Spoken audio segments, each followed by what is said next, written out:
Salem wakes up on Monday, December 22nd, with a strange kind of silence. The screams from the DiMera crypt are gone. The underground darkness has lifted. The doors are finally open. But make no mistake, just because the crypt has been unlocked does not mean the nightmare is over. In fact, what happens today marks the true beginning of the fallout. Because when captives are dragged back into the light, they don't come back alone. They bring secrets. They bring suspicion. They bring psychological damage that no hospital scan can detect. And on this Monday episode of Days of Our Lives, Salem learns a terrifying truth: survival is only the first chapter. After days of suffocating darkness beneath the DiMera mansion, Kristen, Peter, Theo, EJ, Chad, and Tony are finally pulled out of the crypt. They are alive, but survival is only a technical victory. Because the moment they reach the surface, one truth becomes painfully clear: freedom does not look like relief. It looks like damage control. Emergency medical teams rush in almost immediately. Not because of visible injuries alone, but because every single survivor shows signs of extreme physical and psychological distress. Kristen DiMera is burning with a high fever. The infection spreading through her body is matched only by the instability of her mental state. She's disoriented, volatile, and emotionally unraveling. Peter Blake is visibly injured after violent confrontation inside the crypt, wounds that raise serious questions about what really happened underground. Theo Carver collapses after striking his head, reminding everyone just how close this nightmare came to turning fatal. Meanwhile, EJ, Chad, and Tony are not spared scrutiny. They're sent for precautionary medical exams, but those checkups serve a deeper purpose.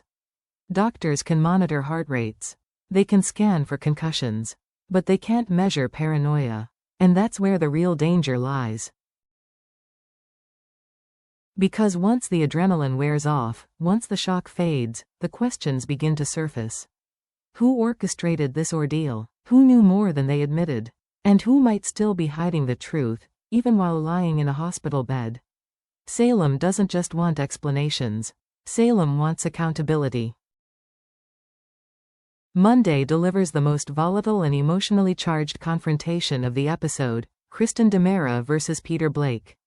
When Peter was first thrown into the crypt, Kristen saw him as a lifeline. A brother. A familiar face. Proof that she wasn't completely abandoned in the dark. For a brief moment, his presence offered comfort. But the longer they remained trapped, the more that comfort turned into suspicion. Kristen's thoughts spiral. She begins to question the timing of Peter's arrival, the circumstances of his capture, the possibility that his kidnapping wasn't a kidnapping at all.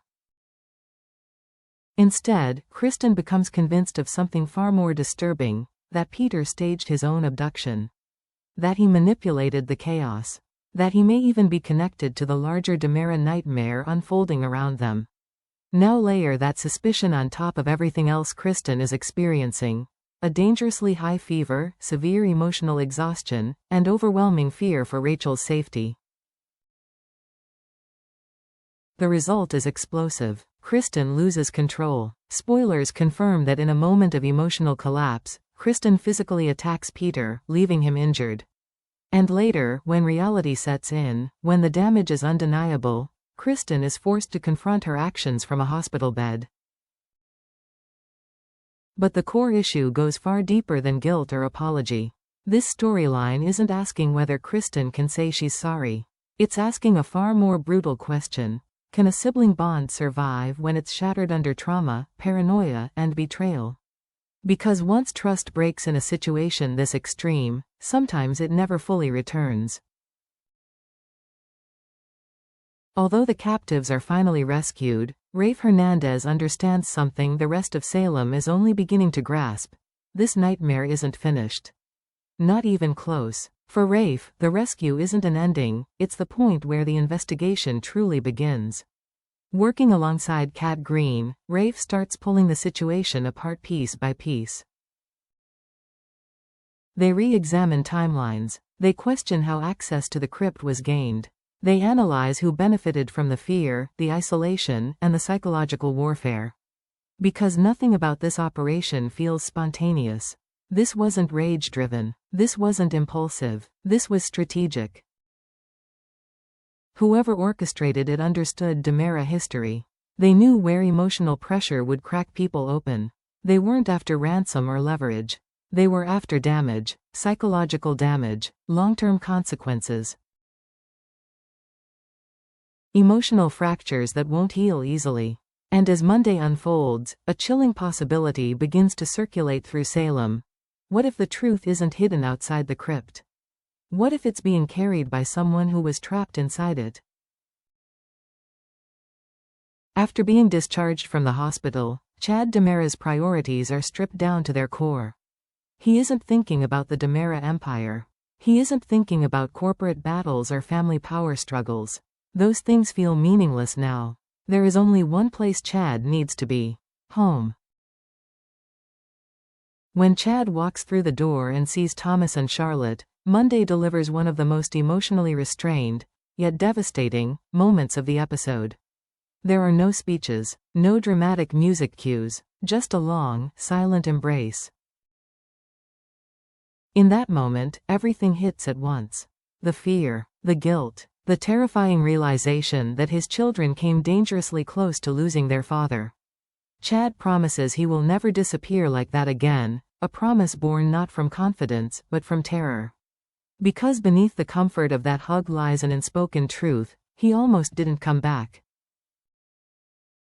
This isn't a simple Christmas reunion meant to warm hearts. It's a permanent scar, one that will linger long after the decorations come down. Because once a parent confronts mortality, truly confronts it, the world doesn't look the same anymore. Elsewhere in Salem, a very different kind of reckoning unfolds.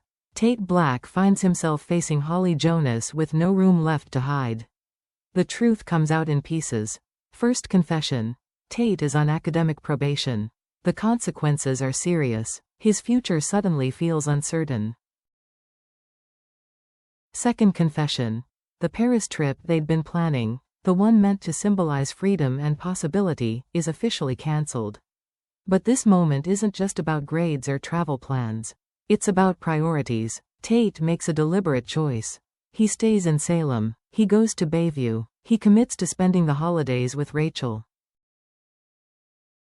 On the surface, it sounds mature, responsible, even admirable. But underneath that decision lies something more complicated. Because Tate is stepping into emotional territory filled with unresolved trauma, manipulation, and instability.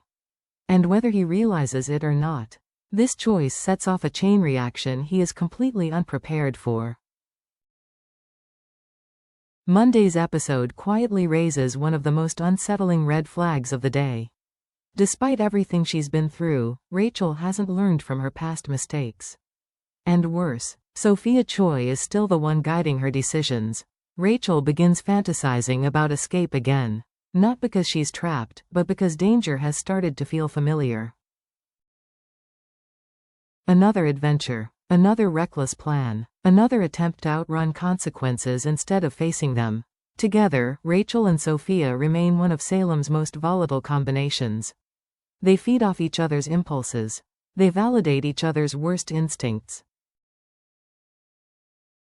And while families around town are trimming trees, exchanging gifts, and preparing for Christmas, a new threat is quietly taking shape.